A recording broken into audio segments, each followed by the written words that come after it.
So Dr. Stout, thank you for being with us today. Wondering if you can please tell us, who you are and what you do. Hi, Tiff. So I'm a vitreoretinal specialist. I specialize in pediatric retina as well as inherited retinal diseases. That's what I do on the clinical side. I run a laboratory which looks at the development of gene therapy tools and stem cell therapy tools for inherited retinal diseases. And I'm chairman of the ophthalmology department at Baylor College of Medicine here in Houston, Texas. And can you tell us today, what are inherited retinal diseases? Right. Inherited retinal diseases are a collection of generally genetically defined diseases that affect the retina's ability to work. The retina is that part of the eye that gathers the light and converts light information into electrical signals, which is what the brain can understand. And then all those electrical signals go back to the brain through the optic nerve, and the brain sorts it all out. So the retina is like the film in the camera. It's the part of the eye that senses and starts the process of light. And as it turns out, it takes a lot of moving parts to do that.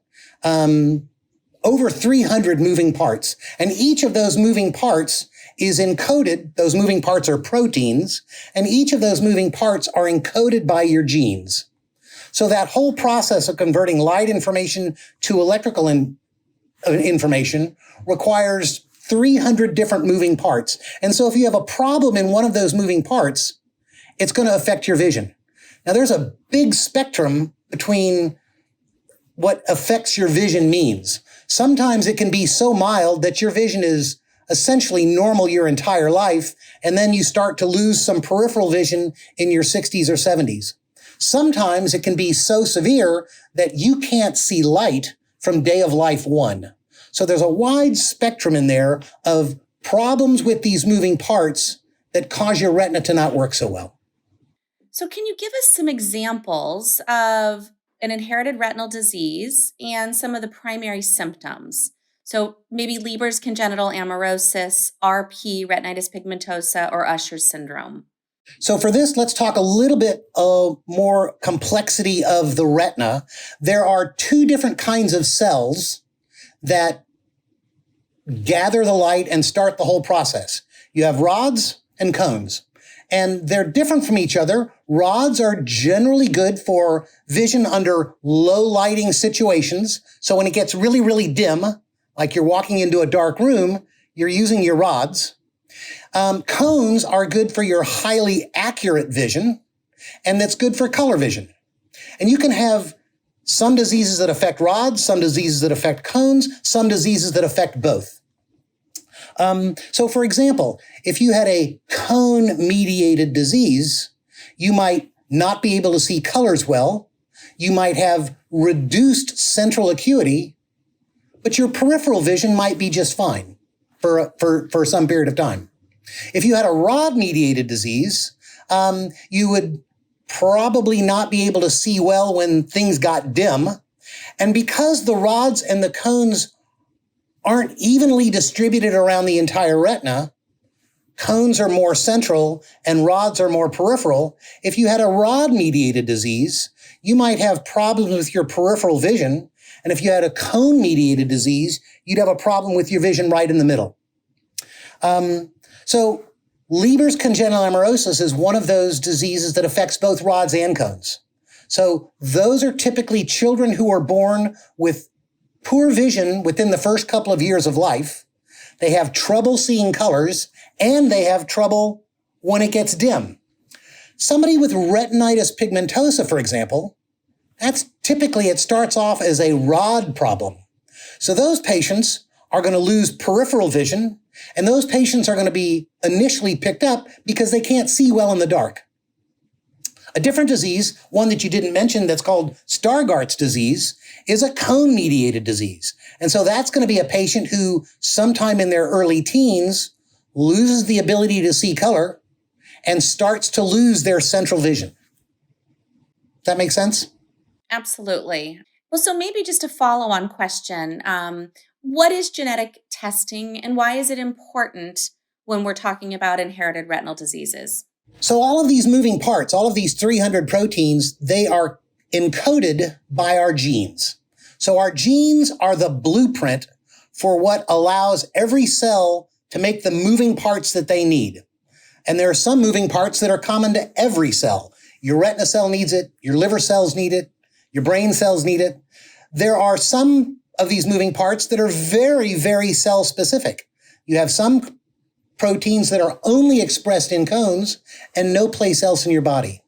So for us, if we get somebody in clinic who has a problem seeing, I can ask some questions and find out whether it's rod or cone or both, but there are dozens or hundreds of genes that can cause that. So the only way that I can figure out exactly which gene is responsible is by going into the blueprint and sequencing hundreds of genes to figure out which is the one that has the problem.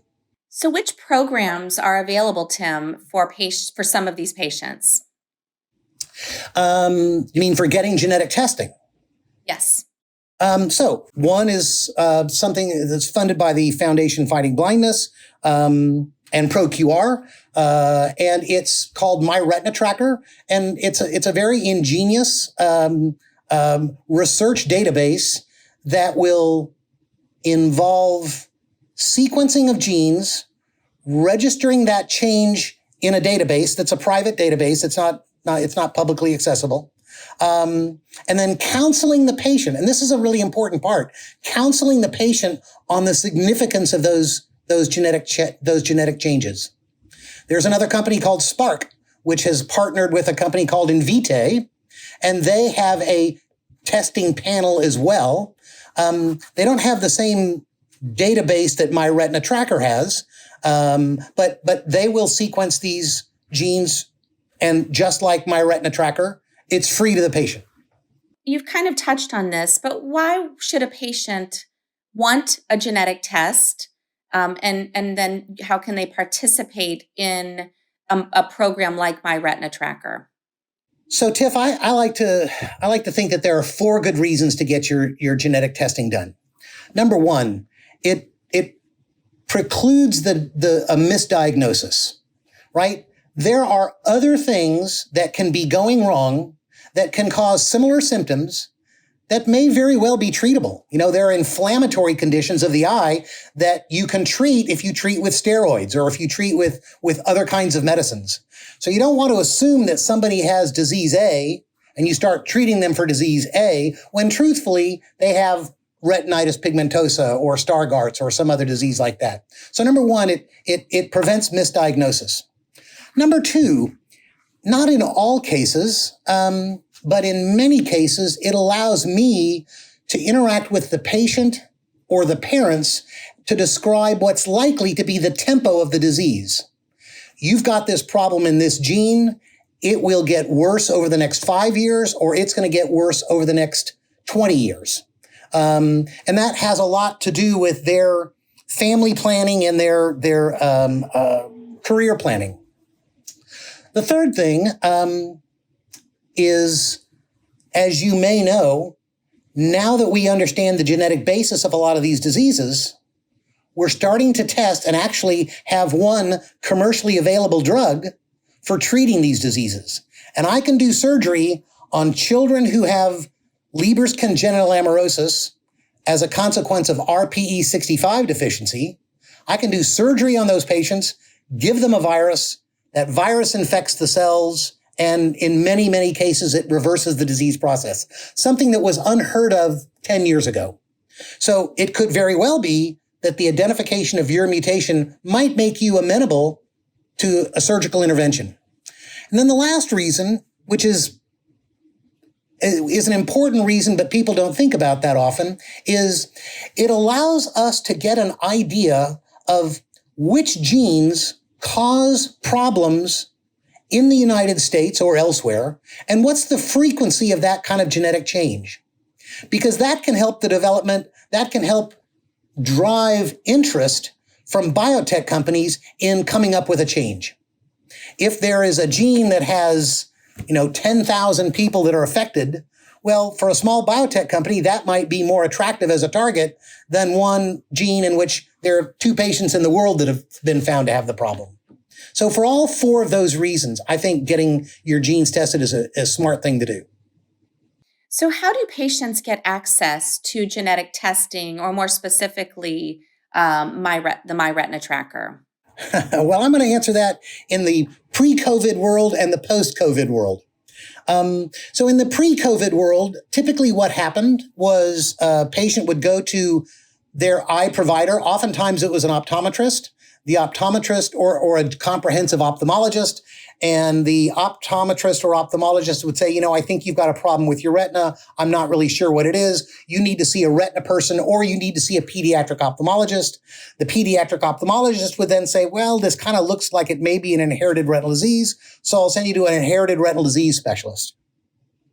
The inherited retinal disease specialist, most of us are pretty facile with My Retina Tracker. And so in that situation, we would say, here's a program that we think may benefit you, and it's free. So it's a pretty compelling argument.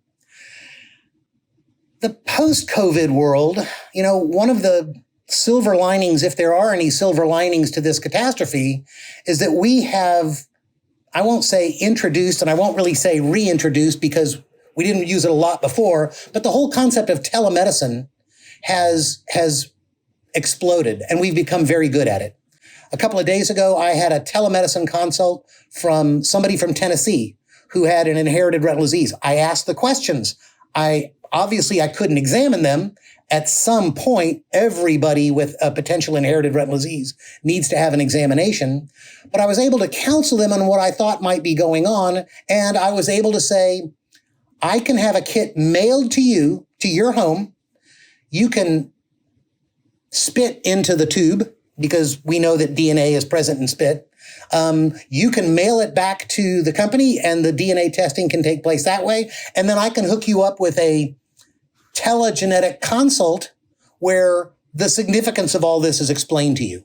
So I don't think we're ever going to go back to the way it was completely. But I guess we still have a lot of the potential for this to carry on during in the new COVID reality.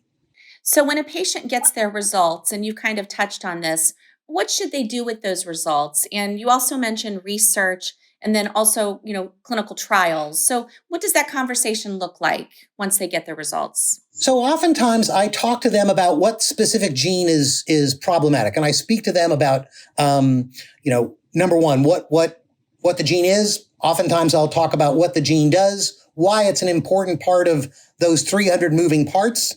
Then I'll talk a little bit, if I can, about what this means for them long term. How rapid is this likely to be? Sometimes the answer is very slow. Sometimes the answer is quick. And sometimes the answer is, I don't really know. And then oftentimes what we'll do is we'll go to a website, clinicaltrials.gov, and we will look to see, this is a public government-sponsored website, we will look to see if there are clinical trials. Who's doing the clinical trial? Is it interventional or just observational? Are we just looking at the patients, or are we treating them? What's the rationale behind the treatment? And how do we get patients enrolled in those clinical trials? So it's counseling as well as it's explaining, it's counseling, and it's looking for treatment options. Can you just summarize for us the importance of genetic testing, i.e. the My Retina Tracker, and the impact that it has had on your practice and on patient care? We keep a list of we have a database of all the patients that we've seen, and we know what their specific change is.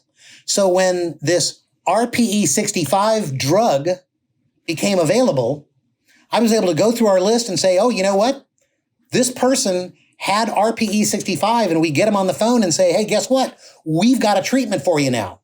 So it's there. We've gone from having one clinical trial for one disease to probably now there are 15 to 20 different clinical trials for a variety of different diseases. And we've got 300 to go. So we have a lot more to go. But, it's easier for me to go back and say, hi, Mrs. Jones, I think you've got a problem that may have a treatment. Why don't you come back to see me? Well, thank you so much for your time today. We really appreciate it and appreciate your service to patients. My pleasure, Tiff. Thanks.